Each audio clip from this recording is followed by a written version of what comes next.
The Burgundy Breakdown is back and live in full effect on this great Monday, Victory Monday, first of many for the Washington Commanders as we destroyed the New York Giants. The final score doesn't tell the full story, and that's why you're here watching the Burgundy Breakdown, because we're going to give you the real. Let's do it.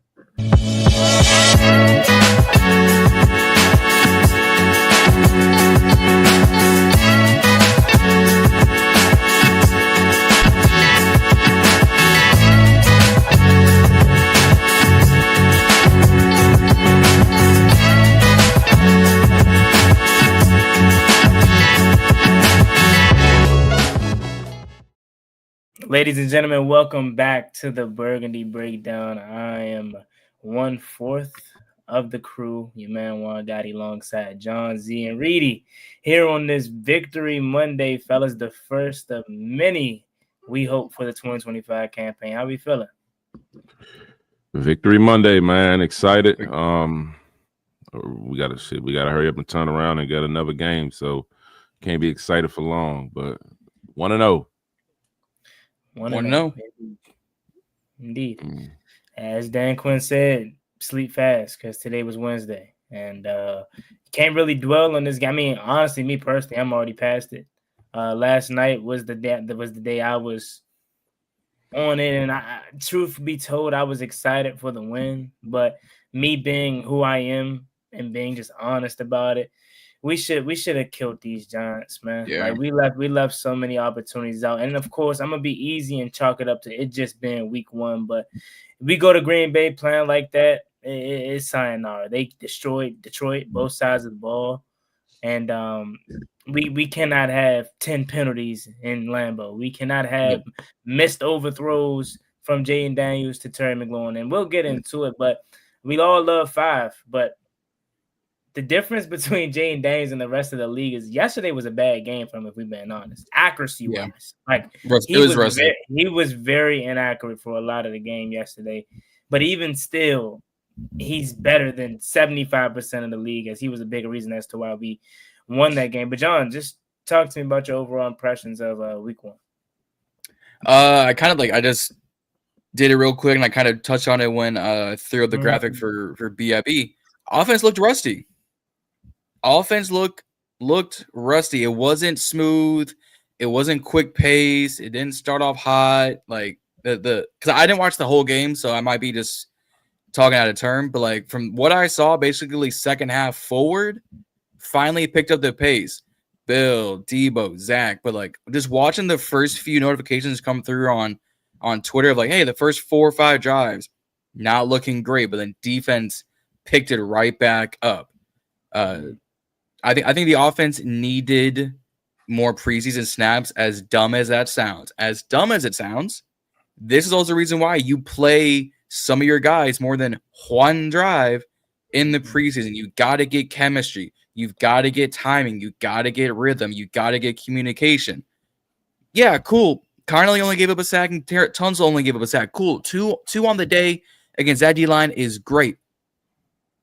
But we left at a minimum 14 points on that field. At a minimum 4. This could have easily been a 35 to some. Even 35-15. Hell no. 35-6. They ain't do shit. Yeah. They ain't do nothing. Don't give them 15 points. They ain't do shit. They had 2 opportunities in the red zone, and they ain't do nothing with them. Squandered it. No. 6 points, Jon. 35-6. There we go. Yeah. There we go. Yeah. That was for last night. 35-6. We would still have our critiques because it wasn't a smooth operation, but we left so many chances on that field between penalties, between drops, between miscommunications. Thursday is already less than 72 hours away from when we kick off Thursday Night Football in Lambeau Field. We'll touch on that on Wednesday. But offense looked rusty. I need to see more communication and more timing. Mm-hmm. I definitely agree with you. I think next year is maybe they'll reevaluate their preseason approach. Because you can have a lot of factors as to why they may have been off, right? Whether Terry's been holding out, whether it's Noah Brown been injured.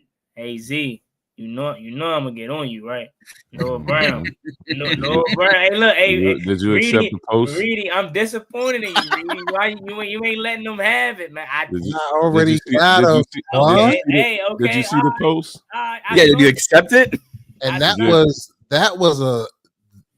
the light version when I was popping my shit in the stands. That was just the light version. I just had to make sure, cause Noah Brown, he ain't even go crazy how he should have. That bogus ass offsides call they gave my man, bro. Like formidable number 3, but we'll get into it. We'll get into it. But yeah, but I'm trying to figure out, was he in a slot on that play where they called him offsides, or was he the flanker? I gotta look at the play again. My gut is telling me because I didn't even peep this when I rewatched it to pay attention to it, but I knew they called it. But if he's the outside man, normally you check in with the ref to see if you're on, or if you're off, you wave back if you're off the line, and then the ref will normally tell you you're good, or if you're on the line, you give him a thumbs up. So I'm curious to see that. It's similar to the same thing. Remember last year, or was it the year before last with Terry, when the ref he nod like he was on, and then he said he wasn't. So yeah. I was just about to bring that up. I'm like, look, hey, apparently it don't matter when you check with the refs or not when you play in New York, because they going Terry knows. Yeah, but it's crazy. Speaking of refs, I think they had a horrible day yesterday for both sides of the ball, for both teams, I should say. You can pick whatever penalty you want to go with. I went with the Noah Brown one. You can talk about the Terry challenge. My opinion, I feel like he caught it, but he didn't do himself a favor by wearing gloves that blends in with the ball. So I don't know if I want to be too harsh about them on that. But we talk about the penalty. The Marshawn Lattimore penalty, really, like, it's football, bro. Like, what are we doing? The hands to the face. Yeah, they called the hands to the face on Wise or that was Bowman, right? It was dumb. I know that much. And then a roughing the passer on Bobby Wagner, like you can see like he was trying to. Oh, that's what I'm talking about. Hands from not even touching Russ, like he barely touched the side of his face. Like, come on, bro. His hands were still going up. Like I don't even think it was. I think it was more like palm to forearm, just like slid this way. If it was this, there's no debate in this. His hands were up here. Yeah, but did y'all see how Russ bitch ass like laid on the ground like he was like when they slowed it down? I'm like, Russ, Sierra talking about to lay down. Bro? Did you see that Z? The way he kind of like stretched out, I was like, like dog, what are you? That's Sierra. Sierra talking about LeBron. Yeah. Worse than that. It was dumb. It was a lot of questionable calls in that game. Around. I ain't gonna hold you. I get it, I understand it, but it's a little ticky tacky. Like, what are we playing? What are we doing? Is this Batman? That's football. That's one that I think New York should be able to reverse that one. Like hands to the face, that should be one that coaches can challenge right there on spot. New York going, where's the malice? Where's the vicious intent? Because if his hands are already up here by the time you get to the face mask, what was he gonna do? Play patty cake on Russ's head? Like, what are we doing here? That is something that they can overturn. I seen a list of stuff. It's so much stuff that they can overturn now, like on replay system, all that. That's one of them. The roughing the passer call. So definitely it was because it was to the head and neck area. That's why it is what it is. I mean, you can even talk about the Bobby Wagner fumble. I had Giants fans in my section that I was, for whatever reason, surrounded by Giants fans. I don't know why and what the hell where we were, Burgundy and Gold fans, but like, I mean, granted, I was. My seat was ass. I ain't gonna hold you. I would never get that seat again, but like it was all Giants Nation over there, and even they was talking about how that Bobby Wagner fumble, that Bobby Wagner play should have been a fumble. But again, we'll chalk it up to week 1. We'll give the refs the benefit of the doubt, and the Giants they needed all that ticky tacky call or whatever. The Russell Wilson land, they needed whatever they can do because the interception called back. They needed all of that, and they still couldn't get in the end zone. Like let's just talk about this defense, man. What a debut by Javon Kinlaw. A lot of people were questioning that signing. You know what I mean? Overpaid this, overpaid that, and he went out there and destroyed. Deron Payne. Apparently, we need to sign him to 1-year deals every season because he seems to be back to his old self. Dietrich He had like Wise, 3 it's a contract Yeah. year. He had like 3 bases batted. Payne's MO is a contract year, so he started off Yeah. well. But we can't sit here and say a lot of people because it was us on this show that were saying that. So like, let's just keep it a buck and say that we were one of the ones like Kinlaw. What? Like, Yeah, the first signing of this new year, Kinlaw. what I will say is, I think because I honestly forgot how I reacted. I always felt like I reacted. I don't know if I was like he was. What the heck? I don't remember. So I don't think it was. I don't think we were like negative, but we were like kind of like what? Like I know when they did make the sign, and me and Reedie was on the phone, and I called him like, "Who the fuck is Kinlaw? Like, who the fuck is Javon Kinlaw? Never heard of him in my life." So it definitely was that immediate reaction from this. I think for me, if I could just know how I am, I feel like I was always trying to find that middle ground. I knew who Javon Kinlaw was, but I knew him more for his off the field antics, being hurt, not really doing much in San Francisco. And then the more I dove into what he did last year with New York, they said he was ascending. So him coming back to where he's from, I guess, right? Playing for the hometown team, he seemed to be worth the money off after week 1. Yeah. That whole D-line just revamped. Dietrich Wise. I mean, why is a man pause that big and can move that fast? Like Malik Neighbors, bro. Go ahead. What you about to say? No, I was gonna say when I rewatched today, like live is one thing. Like that's why sometimes I hate being at the game. It's fun and all of that, but you miss a lot of stuff not watching the TV. No, for real. I agree. And when I rewatched it back this morning, I said, "Oh my God, Kinlaw, dog." Yeah. He was taking on 2 and 3 people and still getting pushed, still back there in the backfield, affecting plays and stuff like that. It was crazy. Like I text Z, I'm like, bro, Kinlaw is an animal. But that's what I was just gonna say. I agree with you. I like being at the games too, but I think I'm more of a TV watcher, bro. I think I like if I could somehow mingle the atmosphere, like soundproof it into my room and just have the TV copy, it'd be great. Because you're right, you miss a lot. Like on TV, you can see everything. Like they slow it down, and I'm like, dang, because I rewatched a little bit of it too as well.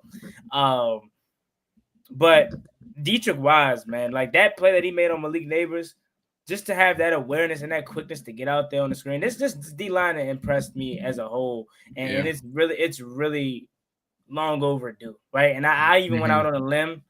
It might be too early to say this, but I said maybe Deron Payne and Javon Kinlaw is everything we wanted Jonathan Allen and Deron Payne to be. You know what I mean? Because I mean, like for years now, people has always said Deron Payne is being held back by Jonathan Allen, and I've always been like, how can you say that? Really? You know what I'm saying? Because he still got to go out there and make plays, but it's like if my guy ain't making no plays, and they doubling me or they putting all the attention on me, then what is it? Because we always said that Deron Payne was the more talented one out of the duo. Now it seems like you got somebody that's on this level and it's opening up everything.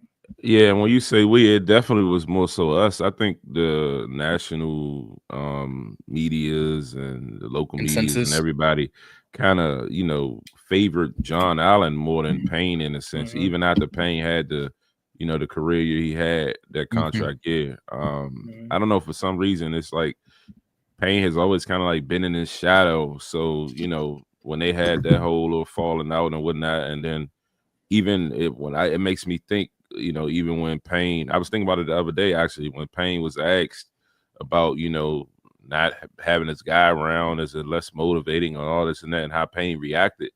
I think it revealed like they didn't really fuck with each other. You know what I mean? He just was like, I don't need another guy. I don't need another man to motivate me. It was something along that manner that he said. And you know what I mean? It's just like, and I get it in a sense, but I just feel like he didn't, for them to be Bama boys, they, college guys and all that. I don't think they fucked with each other. I mean, it happens though. I mean, teammates were 8 years before Allen left this year, 6, 7, 8 years. Like, if it's not, it gets tiring after a while. Yeah, maybe he was just like, bro, I'm tired of playing with you, bro. Watch out. I always felt like John Allen was a crybaby. did a lot of talk, and they gave him this leader role and the cat, all this shit. Like it was all a bluff. Not to go out on a tangent, but I'm right there with you. I still am pissed off at Jonathan Allen for that speech that he did in Dallas, talking about so we can embarrass these boys. We lost 45-10. We got embarrassed. Allen, like he always talked a good game, bro, but it never translated to nothing. Yeah. When we had Lake Lewis on first game of the season I think it was last season after the Tampa Bay game, it was like, yeah, Jon Allen will give a nice pregame speech, first one on the bus. He'll talk. He'll give the boys a good pep talk, first one on the bus. Don't talk to the media. Tells you a few things already right there. But yeah, let's get into it though. As we don't plan to make this a long episode. Just Jon, if you give me some of your takeaways from week one's matchup, whether it's offensively, defensively, positive, negative. Where'd you take away? Yeah. Dranby kind of beat me to it earlier. John Bates might be co-MVP from yesterday. That man was blocking. That man played like a $21 million blocking tight end. He set up screens. He was 6-man on one side. I think he helped set up the Deebo screen or the Bill touchdown, one of the two.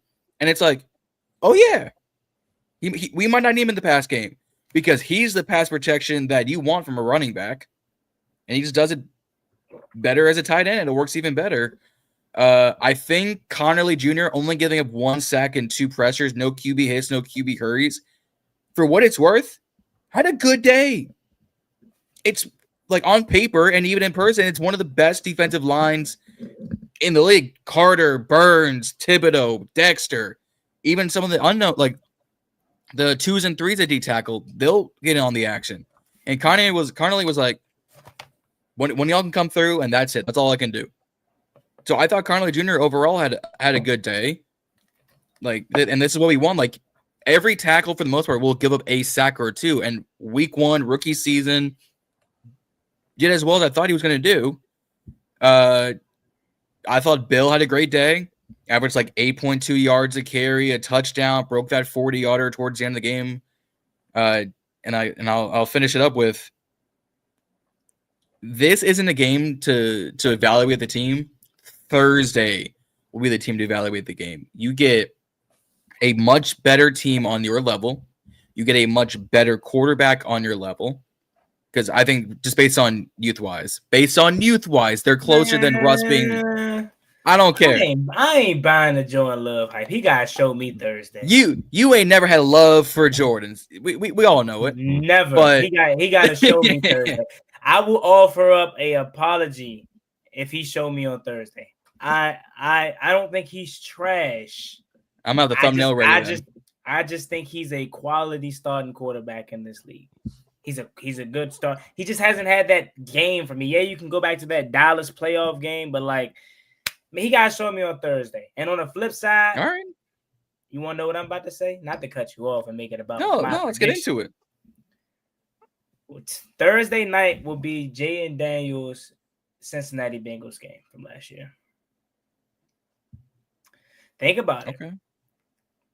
They were all pissed off because they played sloppy. They don't gotta sleep on it for a whole week. They right back to it 3 days later. The Bengals, I mean not the Bengals, the I forget who it was, but I was watching the Lions in the Packers game. They had 3 key injuries. And had this been a full week, maybe they go. They could be down 3 quality starters. Yeah, read it. Jaden Reed, receiver 1, Matthew Golden, receiver 2. They're both questionable. Micah's questionable, but he played. Nate Haas is out, one of their starting corners. Bo Melton, another starting corner, is questionable. This could be fun for our secondary. We'll definitely discuss this more on Wednesday, but like if I'm gonna divulge, this could be a better passing game than I'm anticipating. And what's the injury on Golden? Let me take a quick look. It sucks because I have him on fantasy, but yeah, that's why I asked. Ankle. Well, we know you're bad at drafting fantasies, obviously. You take Justin Jefferson and Matthew Golden, and you don't know. Hey, you told me about it fantasy, but I've got a nice fantasy winning trophy right here, so I know what you're talking about. That from 2015? That says 2024, 2025, my G. The reigning champ, reigning and defending, undisputed. Stop playing with my man Juan. Stop stealing Chat GPT draft picks. Go ahead. Hey, but I'm just gonna give my take. Some of the things that I enjoyed this week. My player of the game for this past week, Will Harris. Will Harris is all over the place. We were not knowing what he was going to be coming in here. After he took Jeremy Chin's spot, it was a little questionable all offseason. I'm a guy I'm like, I don't know about him. Like, I hear that he could tackle. He's a hitter all over the place. Land of wood. Pause. That hit he put on Russ, I think he knocked himself out too when he hit him. Let the football go, and he was a little woozy getting up trying to figure out what was going on. All over the field. Came out for a little bit with a little injury, came back in and was still striking. Will Harris and this secondary as a whole, Trey was locking shit. Then you had Latimer over there locking shit. Then you had Jeremy Reeves even coming in striking. So this whole back end, like this whole back end, Quan was back there holding his own. Yeah, the whole back end as a whole was hooping. They had Owen split a few times. Yeah, between the secondary and the defensive line, hooping. Like Malik Neighbors is like one of them ones, and to kind of strap him up the way they did, I mean, don't get it. Russ was trying to get him the ball. We saw that he was mad with the coach, cussing the coach out on the sideline. Deebo is kind of one of them guys. He's easy to get, go back and forth with. But yeah, man, like Will Harris really stood out to me on that back end. I love to hear that because I remember when we first got him, you was like, I'm not impressed with the tape. He can't cover, you know what I mean? But Will Harris has always been a guy that I rocked with only because I'm not gonna say I seen the tape, but I seen great plays, especially in New Orleans, and New Orleans fans were upset that they let him go last year. They was like, this is a guy that we can ill afford to lose. He's a big reason why our defense got off to that fast start last year. And just not even talking about what you brought up in terms of his on-field play. The energy itself sold me. Like, I was solely watching him early on, and the energy he rocks with, you know what I'm saying, is just like outstanding, and it matches this secondary's tone. And Joe Witt Jr., like, I know a lot of people tend to forget to give coaches credit, but Joe Witt tried to tell us last year, he like, bro, it ain't my play calling. Like, without saying it, he always said, like, it ain't me. Like, it's my personnel. I don't have the guys. He said, what did he say, a few weeks ago about the Benjamin St. Juste, the Russell Wilson, Michael Williams, Benjamin St. Juste coverage? He said, hey, look, that's on me because I put him in that predicament, not having the right guy out there.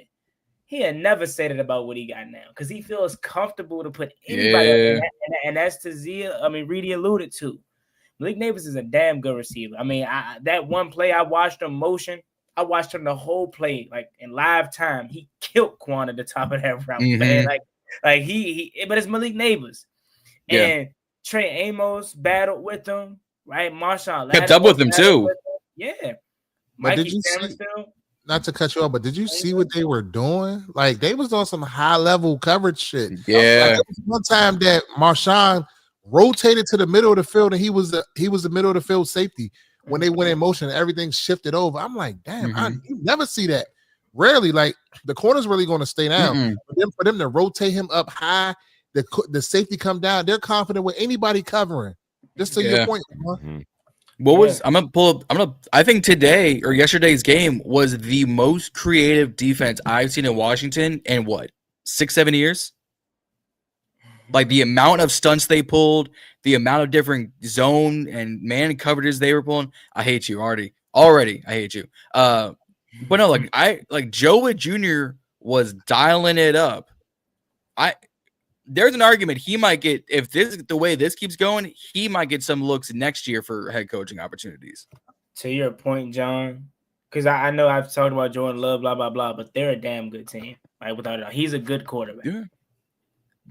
They better shred us on Thursday night.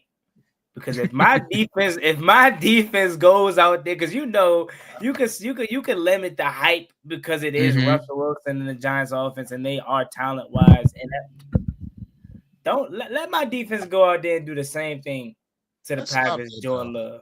Let's stop that on this Russ train. Let's stop that because Russ can cook your ass. Russ is a deep ball thrower, and they have receivers that have speed that could go past your ass. So let's stop that. Like Russ can operate. He ain't the worst of the worst. No, we're not saying that. No, we're not. He's not what he was at one point. But on any given Sunday, Russ could cook your ass. Yeah, he's able to do when he gets out of there and run. Now I thought it was a few times, especially in the red zone, on when he tried to hit that lineman, he should have took off. He would have scored. Mm-hmm. So some of that comes back on Russ. But as far as throwing the football, trying to hit the open man, he was doing that. He was under fucking siege, though. Yeah. But the crazy thing about that is, one, that we didn't mention, your guy, Frankie Louisville and Von Miller wasn't really in the picture this week. That's nowhere to be seen. That's scary to me. If the defensive line did that without them two really affecting the pass rush, that is very scary. I'm gonna. But before I let you go, I finally got the stat from Ron Fowler. We generated 22 pressures on their 45 dropbacks, 5 more than any game last year, and Armstrong had 9 of those things, tying his career high just on week 1.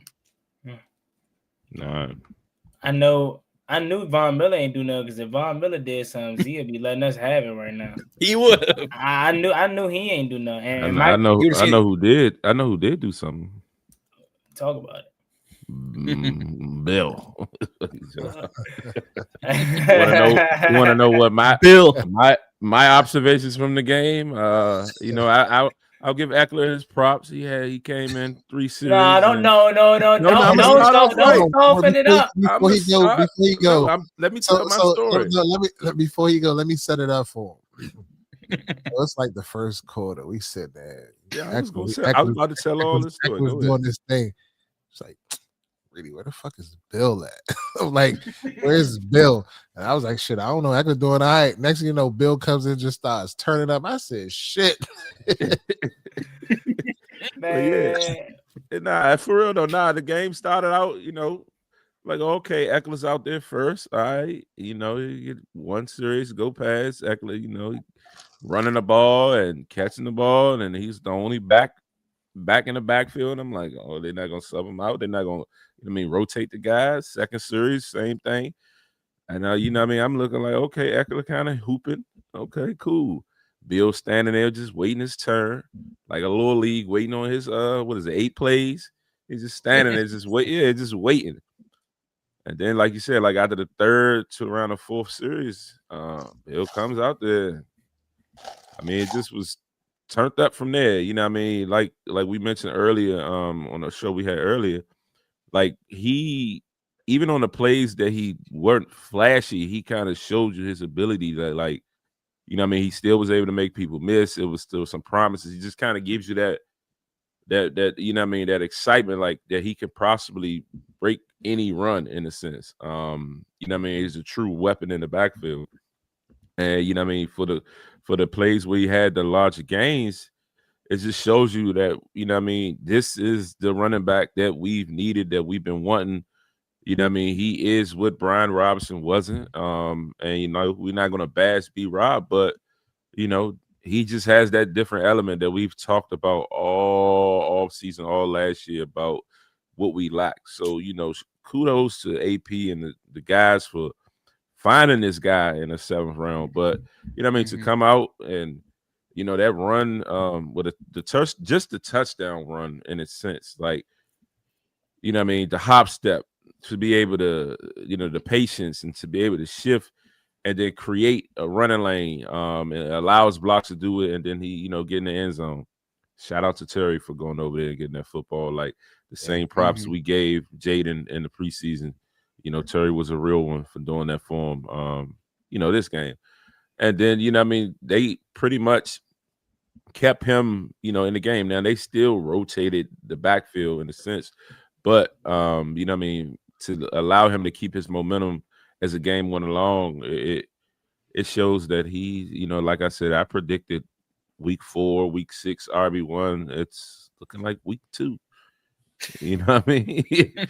Like Bill is the guy, and we got Reedie after the game he's trying to go ahead and get his words out the way right after the game. Bill is the guy. Bill is that dude, man. You see Bill, and I'm like, oh yeah. Oh, now it's like that. He's trying to play Mr. Switch up all quick. Hey, man. when he took that run from the goal line, I said, "Oh, I 40 to see." When he took that run, I said, "Oh yeah, okay." Oh, could you imagine that run was from the goal line, but he broke into the middle of the field instead of just down the sidelines? Yeah, and even down the sideline, he got those extra yards. Like just the work was just crazy on that play. And you know, what I mean, outside of Bill, just the O-line and in general. I mean, I feel like, you know, early on, Jaden kind of took some sacks, you know, and a lot of that was on him. Got to get rid of the ball. But you know, as a whole, I feel like the O-line definitely held their own. You know, Juan, your guy, Allegretti, you know, end up getting a start, and Wally's just standing over there waiting and patient. And I'm looking like, okay, Allegretti holding his own. But you know, it's a testament. And I saw something earlier, like Coleman had 0 sacks, 0 pressures. You know what I mean? The whole interior. Yeah, so Coleman did his thing. So just imagine what this offensive line is going to be like when Cosme is back. So it's shout out to the O-line for that. And yeah, I mean, my one thing though, there was this guy in the stands getting on Terry, calling Terry out of shape. You know, he should have been at camp and all this and all that.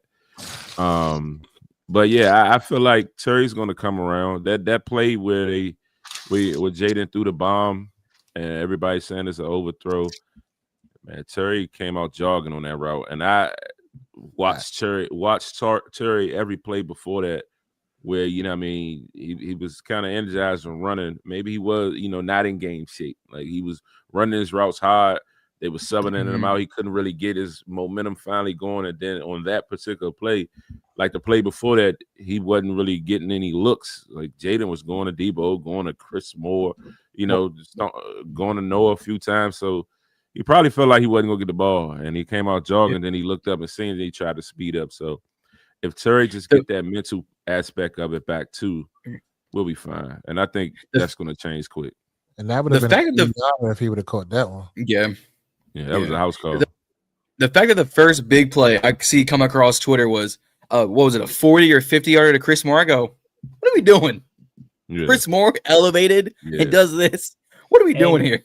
Kendrick Bourne could take his ass to San Francisco. If that's the Chris Moore I'm gonna get, that's my 6th receiver right there. Hey, I ain't even just talking about the catch. I'm talking about the way he caught it. The way it was straight hands and got the feet in. Hey. Yeah. I mean, Bourne got Bourne. No good. No, that's what I've been saying. Like, we don't need guys to come in here and like just get us 2-3 catches in pivotal times of the game. Like, that's all we need. We don't need you with Deebo, Terry, Noah Brown, and Jalen Lane. They'll take the bulk of it. But we just need a guy to come in to give us 2 to 3 catches. That's it. That's all we need. Something else. I think the benefit of having Chris Moore is they'd build that chemistry through camp and like here and there in the preseason. Like that, even that first drive, we ran ran the whole time. Moore was still in the field here and there, and Jaden was going to Chris Moore a few times in camp consistently. So I think having that versus having to build more chemistry with another receiver coming in, it's good for both parties. I think you don't got to worry about it on our end. Kendrick Bourne got a cool $5 million, becomes wide receiver 2 in San Fran with now Juwan Jennings getting injured. Like, I think that situation worked for both parties, actually. Yeah. Oh, Jennings got hurt yesterday? Jennings, Kittle, and Purdy all got hurt yesterday. Golly, that's so cursed. Yeah. They were just in the Super Bowl 2 years ago. Yeah. But Shit, I don't know. I'm watching this game. Caleb Williams check down Shorty, man. He making all the he making all the. I ain't trying to hate. He making all the right decisions. I but should have drafted Swift. he doing everything right, but he's definitely checked down Shorty. I think one thing that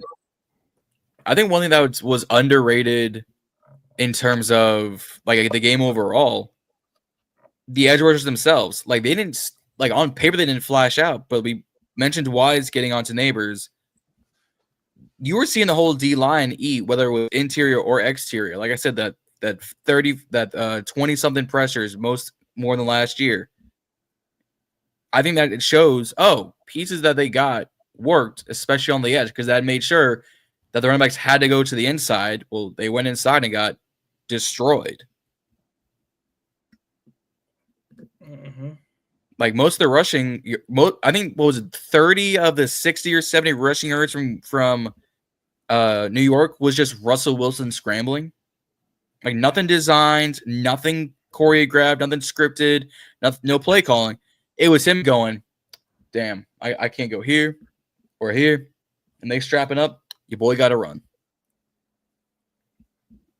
Yeah, I think the exterior pass rush, it was cool. I have to watch it over again to see what exactly happened. But I think our pass rush is going to come from the most important part. Like interiorly, quarterbacks hate that. So whether it's Jacob Martin, whether it's an older Von Miller, we may not have the best exterior pass rush throughout the year, but we're still going to be effective, as you alluded to, because of who we have inside. Frankie Louisville, like Reedie said, didn't have his name called at all last night or yesterday. And the one time I called his name is when he missed the wide open tackle. Like that's the one play that I had for Frankie Louisville that I was like, that ain't Oos. I ain't gonna say he was off yesterday, but he that's just not the Oos I know. Like he wasn't really violent. He wasn't really like flying around, being Frankie from last year, right? Like Frankie Louisville doesn't miss that open field tackle like he did yesterday, right? But all in all, great performance for week one, offensively and defensively. And we can nitpick, we can be upset with having missed opportunities, but at the end of the day, we got the win. And the biggest thing that I take away from this game is just knowing our team itself isn't satisfied. Like everyone from the players to the coaches to the fans, we're all singing the same tune, right? Like we played a sloppy game, but we still found a way to get the victory. Penalty 12 penalties aside, we won this game. Yep. I think they fixed this quick, especially with these next few days being kind of like walkthroughs, so DQ can kind of be more. I mean, it's like in walkthroughs, you kind of the atmosphere is calmer. You can kind of catch the details a little bit better. You can get more intense up close and show guys your hand placements when you're blocking. Just you can really teach better in those moments. So I think these things will be corrected pretty quickly. And hopefully on Dan Quinn's side, the time management, the timeouts, all those things kind of get smoothed up and cleaned up as well, because I blinked and we didn't have no timeouts in the third, and I don't remember when the hell he used them. You know what I mean? Right before the halftime, after Jaden had that run, in my mind, I'm like, get up and spike the ball. He's signaling, throwing the belt, trying to signal. We had no time. I think we had one timeout at the time, either one or none. Maybe. But he should have spiked the ball. And then next thing we had the grounding call. So, I mean, just those situational things, just kind of clean that up, and I think we'll be all right.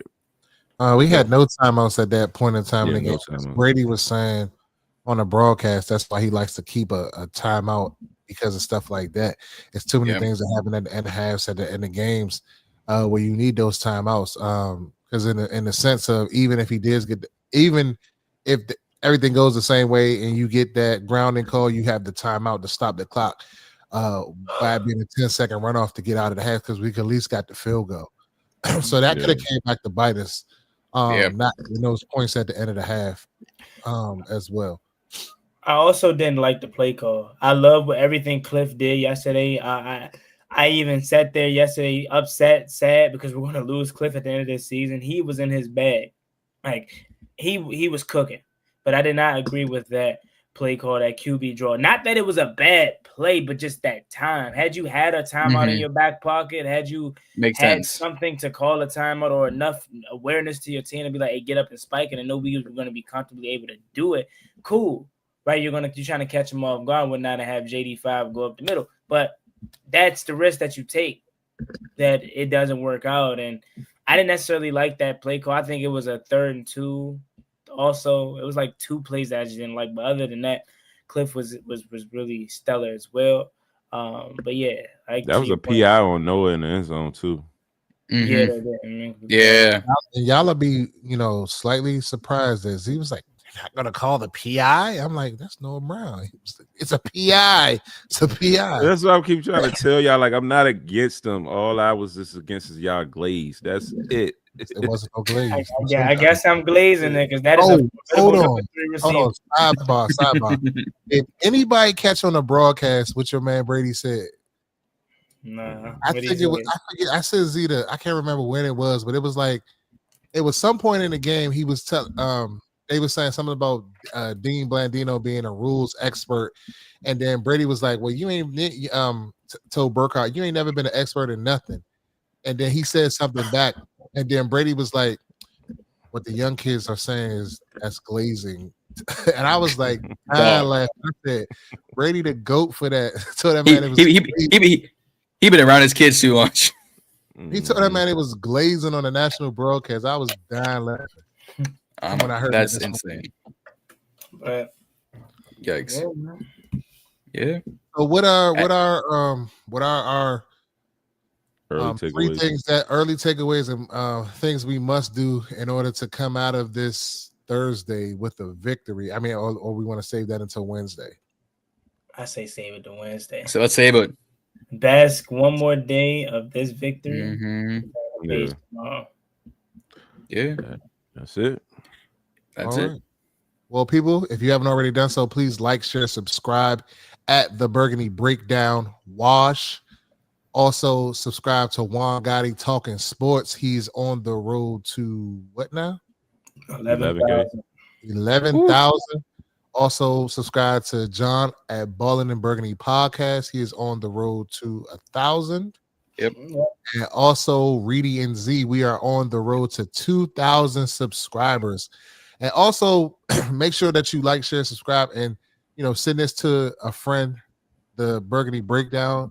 We're on our road to 500 subscribers. We're trying to get there as soon as possible.